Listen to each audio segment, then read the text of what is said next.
আচ্ছা, কখনো কি এমন মনে হয়েছে যে কোনো দিন অসম্ভব প্রোডাক্টিভ কাটে, আবার অন্য দিনগুলোতে যেন কিছুই করতে ইচ্ছে করে না? এর কারণ কিন্তু অলসতা নয়। এর পেছনে রয়েছে এক অবাক করা বিজ্ঞান। চলুন এই ব্যাপারটা একটু গভীরে গিয়ে দেখা যাক। তাহলে চলুন শুরু করা যাক একটা বেশ অদ্ভুত প্রশ্ন দিয়ে। পরিষ্কার মোজা কি পড়াশোনার ফল খারাপ করে দিতে পারে? শুনতে যতই অদ্ভুত লাগুক, এই প্রশ্নের মধ্যেই কিন্তু আমাদের আজকের আলোচনার মূল রহস্যটা লুকিয়ে আছে। ৭০-এর দশকে একটা গবেষণায় খুব মজার একটা জিনিস দেখা যায়। যেসব ছাত্রছাত্রী একদম সময় মতো হোমওয়ার্ক জমা দিত, তাদের অনেকেই প্রায়ই অপরিষ্কার মোজা পরে থাকত।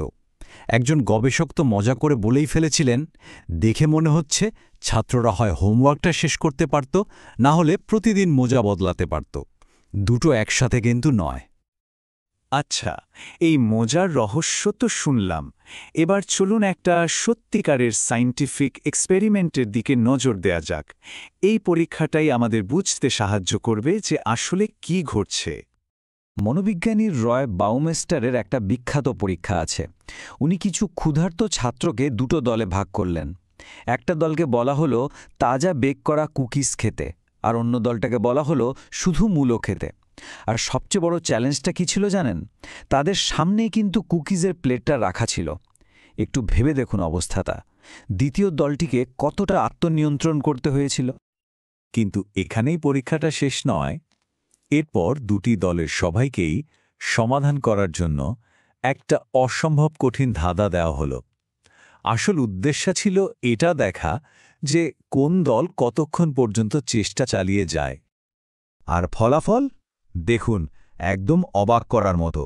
যারা আরাম করে কুকিজ খেয়েছিল তারা গড়ে প্রায় ২০ মিনিট ধরে ধাঁধাটা সমাধানের চেষ্টা করে গেছে। অন্যদিকে যারা মূলো খেয়ে নিজেদের ইচ্ছাশক্তি আগেই অনেকটা খরচ করে ফেলেছিল, তারা মাত্র ৮ মিনিটের মাথায় হাল ছেড়ে দেয়। বিশাল পার্থক্য, তাই না? তো এই পরীক্ষাগুলো থেকে আমরা ইচ্ছাশক্তি বা উইল পাওয়ারের দুটো খুব সহজ কিন্তু দারুণ কাজের নিয়ম জানতে পারি। আর এই নিয়ম দুটো আমাদের প্রোডাক্টিভিটি আর অলসতা নিয়ে পুরো ধারণাই বদলে দিতে পারে। প্রথম নিয়মটা হলো, আমাদের ইচ্ছাশক্তি কিন্তু অসীম নয়। এটা ঠিক যেন একটা ফোনের ব্যাটারির মতো, যা ব্যবহার করতে থাকলেই চার্জ কমতে থাকে। যারা মূলো খাচ্ছিল তারা কুকিজের লোভ সামলাতে গিয়ে তাদের ইচ্ছাশক্তির ব্যাটারি অনেকটাই খরচ করে ফেলেছিল। তাই পরে যখন ধাঁধা সমাধানের সময় আসে, তাদের মানসিক শক্তির ভাণ্ডার প্রায় খালি হয়ে গিয়েছিল।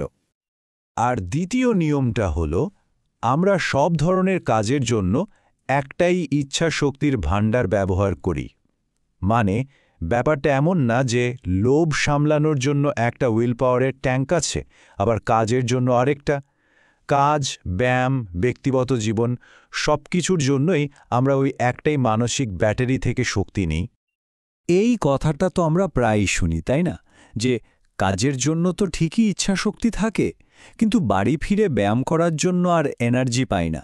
এর কারণ কিন্তু এটা নয় যে ব্যায়ামের জন্য আলাদা করে ইচ্ছাশক্তি লাগে।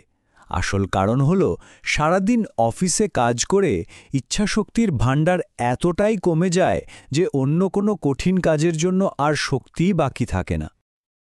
আচ্ছা, নিয়মগুলো তো জানা গেল, কিন্তু আসল কথা হলো এই জ্ঞানটা আমরা কাজে লাগাবো কি করে? কিভাবে একটা দিনকে আরও ভালোভাবে সাজানো যায়? চলুন এবার সেটাই দেখা যাক। এখানে দুটো অ্যাপ্রোচের তুলনা করা হয়েছে। একদিকে আছেন উইল পাওয়ার নষ্টকারী, যিনি সকালেই উঠেই ইমেল আর সোশ্যাল মিডিয়া চেক করে দিনের মানসিক শক্তির অনেকটাই খরচ করে ফেলেন। আর অন্যদিকে আছেন উইল পাওয়ার ম্যানেজার, যিনি দিনের শুরুতেই সবচেয়ে জরুরি আর ক্রিয়েটিভ কাজটা সেরে ফেলেন, কারণ তখন তার ইচ্ছার শক্তির ব্যাটারি ফুল চার্জড থাকে। এটাই হলো আসল কথা। আমরা যত ছোটখাটো আর অপ্রয়োজনীয় সিদ্ধান্ত নিই, যেমন সকালে কি খাবো বা কোন ইমেলের উত্তর আগে দেব, এগুলো আসলে আমাদের মানসিক শক্তি শুষে নেয়, যে শক্তিটা আমরা আরও অনেক গুরুত্বপূর্ণ কাজে লাগাতে পারতাম। এর একটা দারুণ সমাধান হলো ডিসিশন অটোমেশন, মানে সিদ্ধান্তগুলোকে একরকম স্বয়ংক্রিয় করে ফেলা।